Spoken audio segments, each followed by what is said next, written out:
tend to create shows around specific topics, but there are many ways to explore that topic and help people get a result in a different way. This is actually like a history/current events news podcast on one side.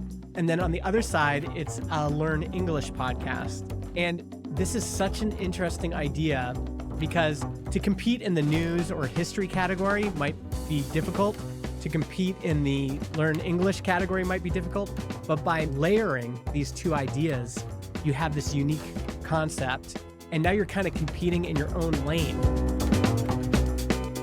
Welcome to another podcast roast, where in every episode we dissect one of our listeners' show's packaging to help them improve their discoverability, new listener acquisition, and hopefully help you do the same along the way. Today on the skewer, we have English Learning for Curious Minds, a show with a, I think, very clear purpose here. I'll be interested to hear your take on this, Justin, but maybe first things first, let's start off with the title and cover art as you kind of open this up here. What are your initial impressions? I mean, it looks great. That the cover art itself is mysterious. It looks very stylized. It kind of evokes this feeling. And the title is incorporated really nicely into the cover art. They've done a great job here. And it says right away what it is. It's for people learning English. Yeah, I think they've done a great job of branding this. It's a very distinct look. Yeah. You know, it's interesting because I just did a audit for a client of mine who has one of these fall asleep kind of bedtime style shows. And it's interesting that this cover art really ties me into that, which was the one thing that like threw me for a bit of a loop. And so if you're not familiar with the genre kind of artwork conventions of the bedtime podcast that put you to sleep, this is kind of a non-issue, but this one would feel very at home in that genre as well. I think it's great cover art, but it did make me think of that with it almost feels like a moon in the background rather than a sun. And so it kind of does place me there, but I do love the cover art. And yeah, like you said, very clear what this is for.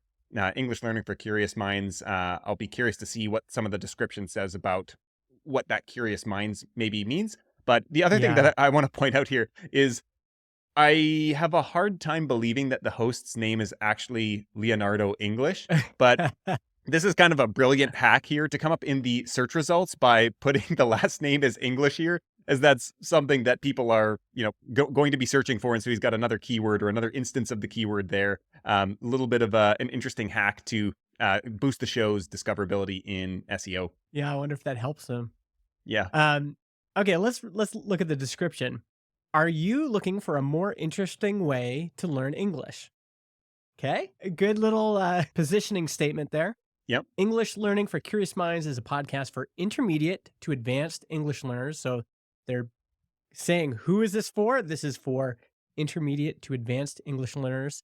Learn weird and wonderful things about the world at the same time as improving your English. Every episode comes with an interactive transcript, subtitles, and key vocabulary as it is spoken at a speed you can understand. Join listeners from 189 countries and discover a more interesting way of improving your English.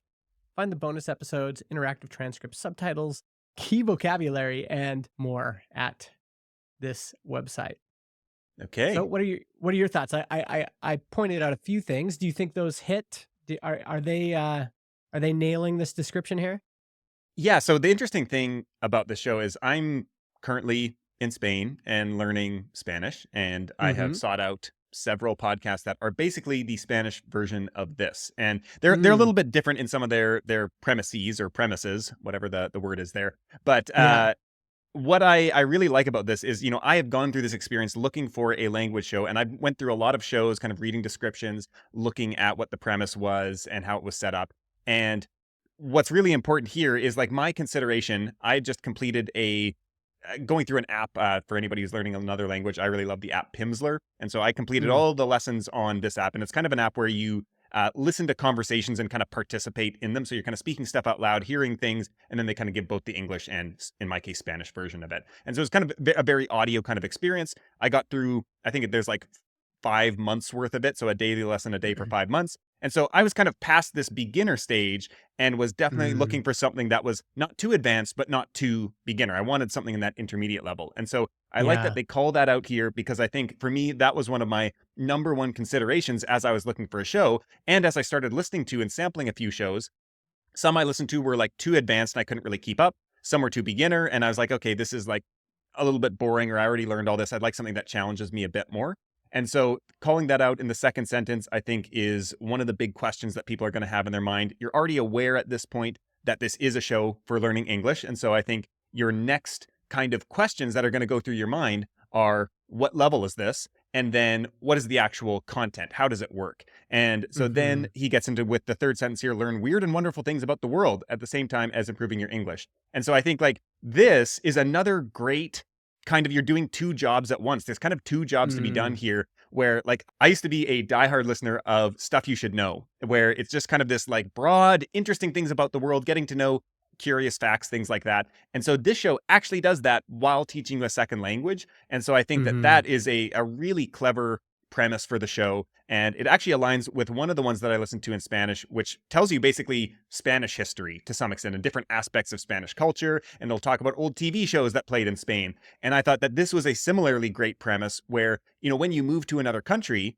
you want to know some of the history. And if you're planning on integrating into that country, you would have no way of knowing like what were the TV shows that were famous in the 70s and but are part of the Mm, fabric of Spanish culture. And so there was a whole mhm. bunch of these things that I was like, wow, I would never learn about this another way, but now I'm getting to improve my Spanish. And at the same time, I'm learning a bit about the country that I now live in. So I think that this show's Mhm. doing a great job of that as well. It's answering a lot of the questions that I think somebody is going to come to the show and then be asking themselves to decide whether to listen to this show or another one. And overall, I think it does the job. Is there anything else you noticed? I think we also talk a lot on these roasts about giving your listeners and fans the tools to be able to recommend the shows to others. And Mm-hmm. just that tagline, it's a podcast for intermediate to advanced English learners. You can imagine somebody on Reddit asking this question. Hey, anyone have a podcast recommendation for intermediate to advanced English learners?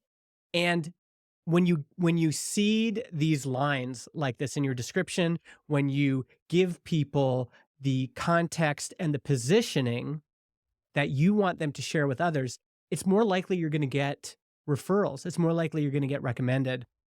And so now in my mind, I'm like, oh, what's a podcast for intermediate to advanced English learners? This English Learning for Curious Minds. So a good tip for anybody: give your listeners and fans, the people that might recommend you, the tools to recommend you. We need these one-liners to position the podcast in our mind that we can then share with other people. This actually brings up another interesting point that I think is very obvious with a show about learning another language. Let's just say English learning, as this is the show that we're roasting, but does apply to a lot of other shows. So one of the other shows that I listen to two shows on learning Spanish right now. And so the first show that I listened to, this was the first one that I discovered and have listened to the longest, is called Unlimited Spanish Podcast with Oscar. And so this show has been really helpful to me. If I was to do a roast of the show, I would probably make some recommendations on the cover art and a few other things there. But the show has been really helpful to me. And so this is the kind of show where is very similar to this English Learning for Curious Minds, where they kind of talk about Spanish history and different things like that as you learn Spanish. The other show that I listen to now, I would say even more regularly, is called Story Learning Spanish. With this show, Story Learning, essentially their method is that they tell you a story entirely in Spanish and you can kind of follow along with the story. So they write their own original stories and there's a team behind this. They have a number of languages that they do. And so they're these kind of, somewhat basic stories, but you learn Spanish along the way. And so it's not like a kid's book, but it's also not, War and Peace or, literature or something like that where it's really hard to keep Yeah. up. And so this is a very different method of teaching somebody English. And I think what's interesting for people to think about is we tend to create shows around specific topics. And so the topic in this case is learning English, essentially. But there are many ways to explore that topic and help people get a result in a different way.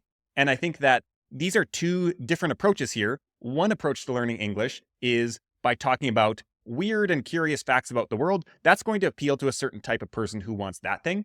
And then there's another Mhm. method that might be through storytelling. And so the whole season is going to be, 50 episodes long, and each episode is a little 8-minute bit that builds on the last one and tells the story. And so you get a different experience of learning English, or in my case, Spanish. And so this is something where when we're thinking about developing premises and concepts for the shows, we need to go at least one step past, like, I'm going to do a show about this topic because there's probably a dozen or multiple dozen other shows about that topic. And we need to bring some additional kind of wrinkle to it or angle to it. That's like, we're going to talk about this topic in this really unique way that nobody else is doing. And so it's very clear when we talk about a topic like English learning or language learning. I don't think it's always as clear when we talk about learning how to start an online business. It feels like, well, we just like teach people, but there are in fact many different ways to do that. And I think that more people should look to push beyond the topic and actually bring in some kind of novel angle or aspect to it that makes it stand out from other similar shows. Yeah, totally agree with all of that. It's interesting. I mean, this show has a ton of reviews on Spotify, almost 2,000. Often we will listen to the trailer episode during these roasts, but I kind of feel like the most common path, the most likely path for a new listener would be to check out the last 3 episodes and then click on one just to see what it's like. I wonder if we should click on this Glasgow Ice Cream Oh Wars. yeah, that's the Partly one 'cause that caught my eye. yeah, I know you love ice cream, and I know you're also going to Scotland, so maybe this is a good one for us to click on. You want to do this one here? Yeah, I mean, how can you, and just the title, the Glasgow Ice Cream Wars, this is, what a topic. Never heard of this Yeah. before. And yeah, let's check it out. Okay, 3, 2, 1, play.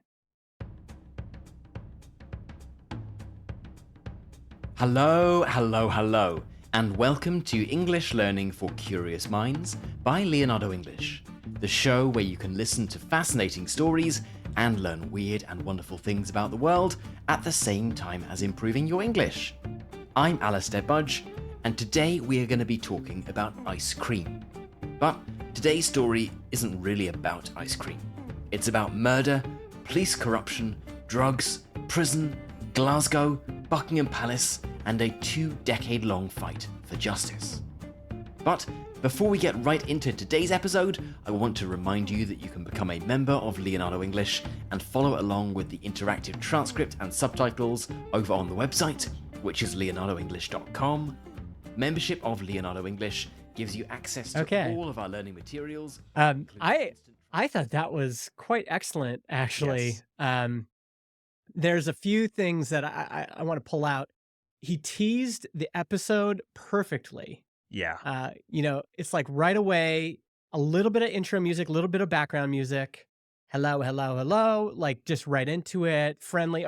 And that, again, because podcasts are, you're kind of like, do I want to spend time with this person? Right. So, Yep. you want to get a sense of who they are and how they are on the microphone. And you get that right away. Introduces the podcast with this is what this podcast is about. This is who it's for. This is what we do here. And then we're right into this murder and intrigue and everything else. And then I actually loved how he goes into his kind of advertisement call to action. Very seamless. I think in that first minute that we listened to, you really get a feel for the show and what you're going to get. I had all the same thoughts as you. I really like the way that he kind of opened up the episode tease, where it's like, this is an episode about ice cream. And actually, what's interesting here is that the title, the Glasgow Ice Cream Wars, we're not quite sure what that is yet. And maybe we're going to get a little bit more when we read the episode description, but we haven't looked at that yet. And so we're like, okay, Glasgow Ice Cream Wars, what does that mean? Are they competing on price? What's going on here? And then he says, okay, today we're talking about ice cream. But we're not really talking about ice cream. We're actually talking about murder and like all these things. And it's like, whoa, wait, what's happening here? I thought I was going to get, one thing. I didn't know quite where it's going to go, but we're taking this somewhere entirely different. And so that's like such a great setup to pull us in by like almost faking one way and then saying, actually, but we're not going to follow that the typical way you think it might go. We're actually going this other direction with it.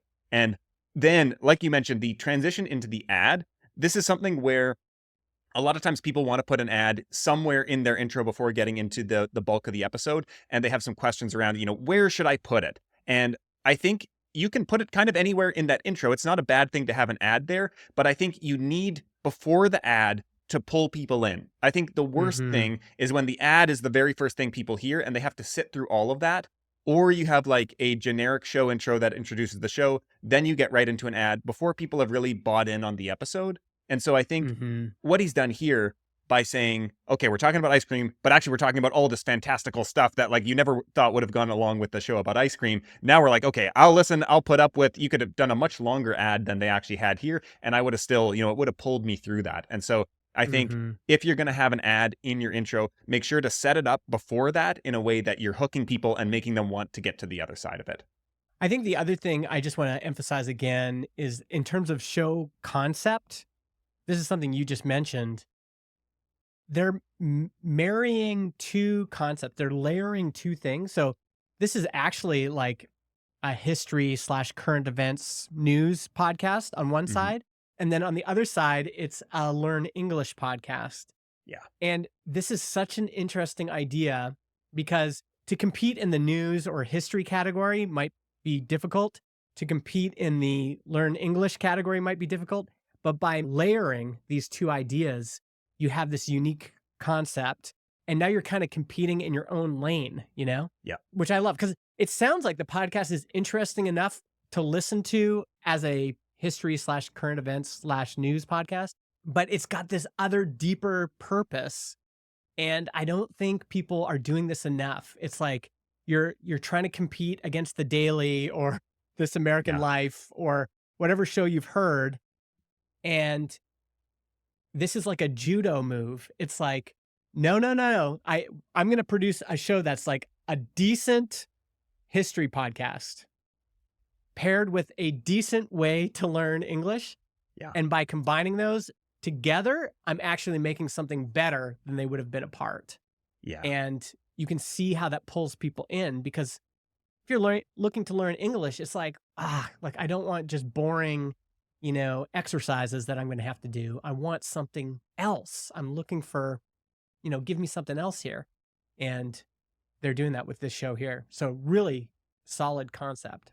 Yeah, this is a concept archetype after you kind of mentioned this that I consider like a mashup. And so you're taking two different types of shows that are common and putting them together in a Mhm. way that hasn't really been done before. And this is one of the easiest ways to develop a more interesting show concept, or at least come up with a bunch of ideas, is just look at shows that are out there and be like, how could I apply that show's concept to my topic in an interesting way? Or take this show concept and this show Mhm. concept and then mix it in with my topic. And like, what would happen if we did that? And you can come up with some really interesting concepts, like a list of 20, 25. You can just brainstorm them out and like, okay, I'm going to take this show and I'm going to take this show. And like, what would happen if we did that? It's this little like science experiment you can do just on paper. And a lot of times you'll end up with something pretty quickly that even if you're not going to do the show, you'd be like, but that is an interesting concept. And like, maybe I'm going to keep that in the back of my mind for the future that I want to start a new show or, whatever else. So yeah, I think they've Mhm. done a really good job of that. And it reminds me of, I think it was on Tim Ferriss like a decade ago when I was listening. And I don't know if it was him or one of the guests, but talking about this exact same thing where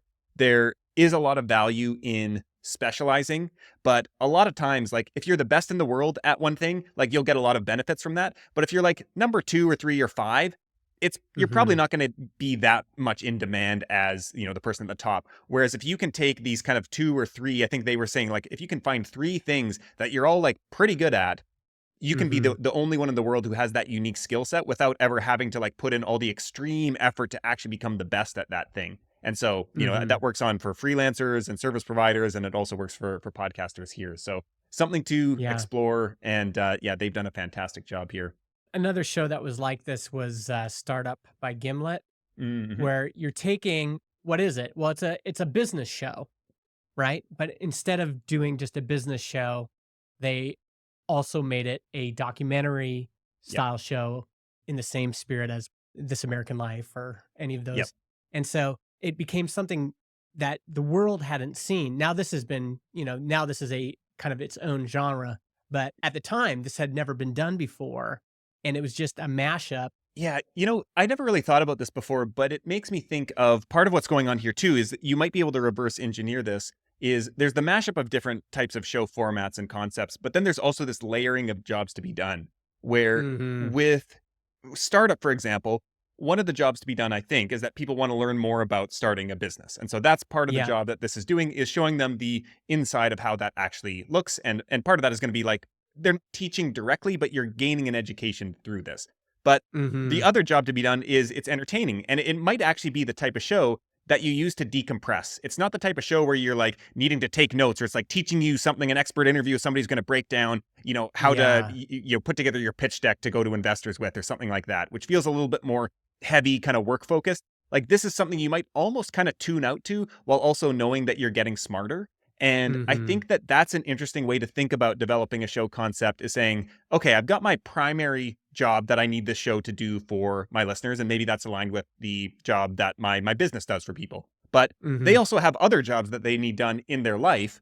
How could I layer on some of those other aspects into my show in an interesting way? And so maybe there's entertainment or decompressing, or there's something else that you can kind of find that your people need to get this thing done, and you can find a way to layer that on to your current show concept. Yeah, I think it's a good exercise and good thing for people to be thinking about.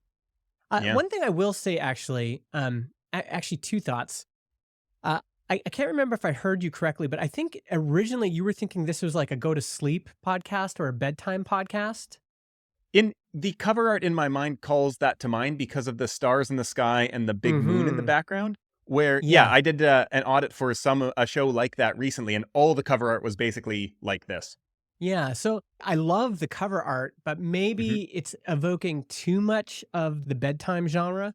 The other thing I'll say is there's a bit of a mismatch between the episode art and this cover art. I Yep. feel like this is really kind of dreamy and stylized, and then you get kind of these raw, real life photos on the episode art, and it's a little bit jarring.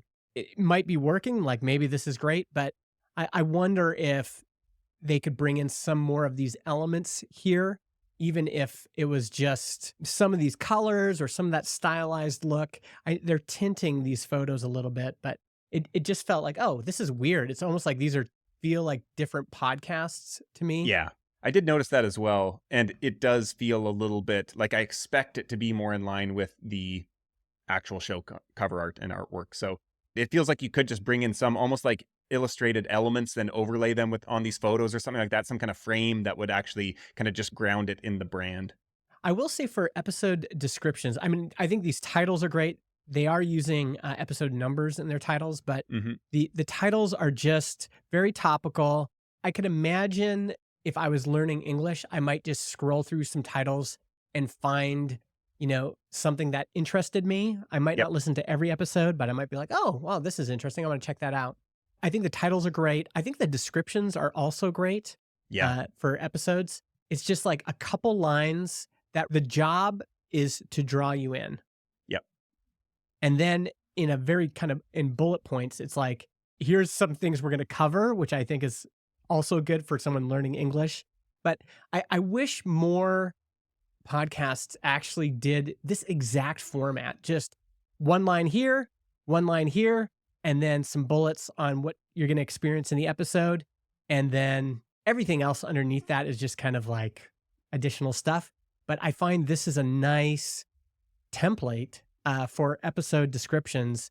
And episode descriptions can be so messy. Sometimes people have all sorts of stuff in them, and they're putting in ads. They're putting, welcome to the show. We're so glad. It's like, no, just tell me what this episode is about. Draw me in. Sell me on why I should click play. Yeah. The other thing I'm noticing here is they have some really compelling, looks like lead magnets, as well as some courses here. But what I love about these, like these are so complementary to the podcast. And so free English grammar checker. So that's some kind of tool that it looks like they might have. And this may just be a Mm-hmm. website. I kind of assume this is part of their branded assets. And so like that complements the podcast perfectly. They've got the Mm-hmm. weekly newsletter, which, okay, we don't really know what that does, but they've got this other thing, how to use podcasts like a boss to learn English. And so here Mm. that's expanding on my podcast experience. And so it looks like, okay, this is an article here. Yeah.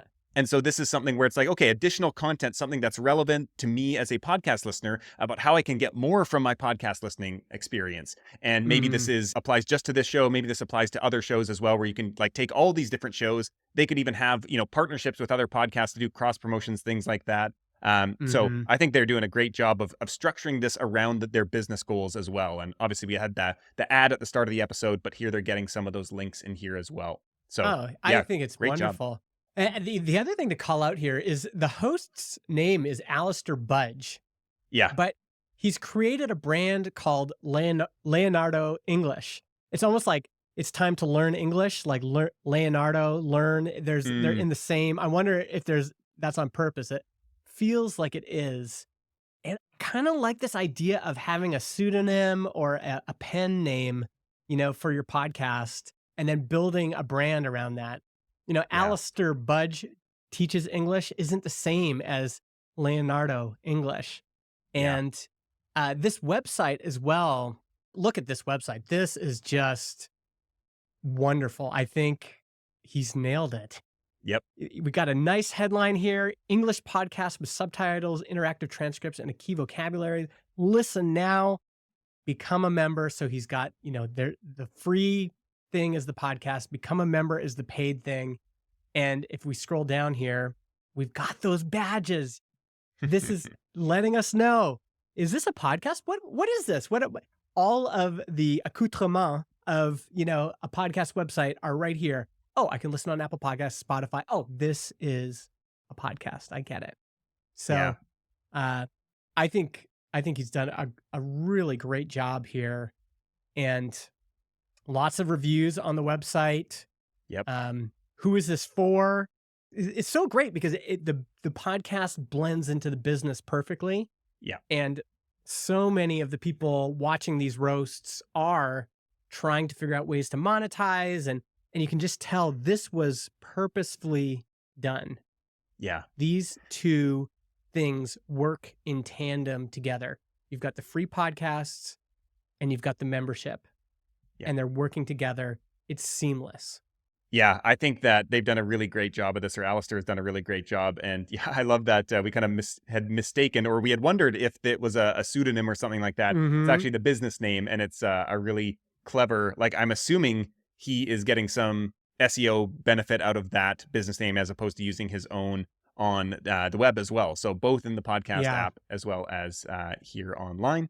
Going back to the episodes here, I just want to circle back on the titles. And I think that one of the things, so this is for intermediate English speakers, so we can probably assume like they're decent readers, people are coming across this. But I think that there is something to point out here is probably it makes more sense to have pretty basic episode titles. And it works with the Mm-hmm. show format or concept as well, where it is just curious things. And so you're going in with this lens of like, there's going to be an interesting story here. And, Mm-hmm. the Glasgow Ice Cream Wars, it doesn't need to be hint at much more than that. It's just like, okay, that is interesting in and of itself. It's also descriptive. Even like the one above it, the UK general election 2024. That's a very Mm-hmm. basic title, but given the frame of the show, it's kind of like, okay, like, yeah, I would be like, if I'm a curious person, I probably want to keep up to date on what's going on around the world. And Mm-hmm. maybe if I'm outside the UK, I don't really follow the UK election, but sure, like, let's listen to that because maybe it's interesting. So I think that, simpler titles for this show specifically can work really well. Mm-hmm. You don't need to do as much like selling and kind of putting a hook in the title or anything like that, because really, and this is from my experience learning Spanish, like partly the episode content is just this like frame. You need something to talk about to practice the language. And so to some extent, it doesn't really matter all that much. I think the frame and the angle of this helps where it is something kind of curious to learn about. But Mm-hmm. that's not really what as a listener. I'm not coming for specific episodes so much. It's kind of like, I'll listen to almost anything. And I trust if that the host is curating this for me. Like what I'm really primarily coming to do is listen and learn English in this Mm-hmm. case. And so something to note, because this kind of title convention may not be the best option for every show. Although interesting, one thing I just noticed is more episodes like this. And in this case, they're all kind of political or electoral. And this is, I don't know if this is new, and if Spotify is using some sort of AI to take the title and then recommend other episodes, but that is a consideration Yeah. that you might want to take in. See, this is interesting for the Glasgow Ice Cream Wars, which is kind of true crime ish. There's murder and everything.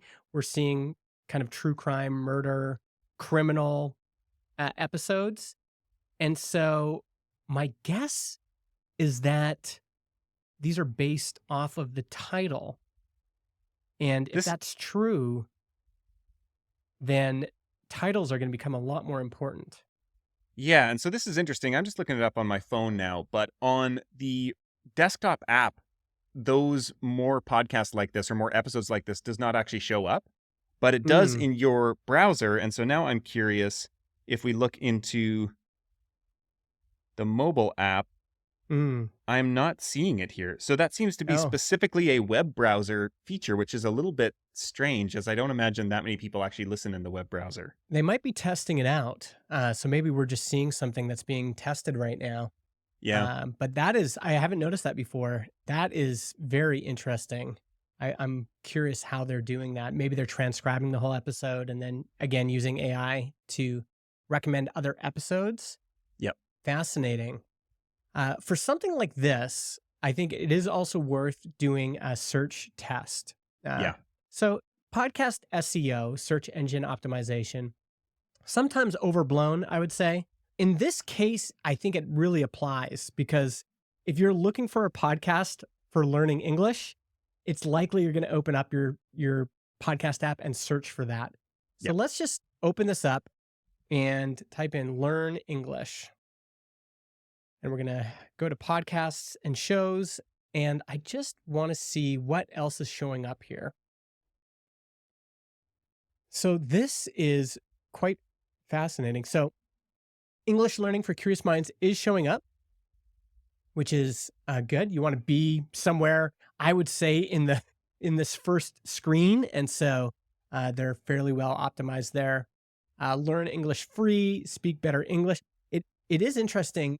Generally, what's at the top, and especially this upper left hand corner, this is what's ranking better.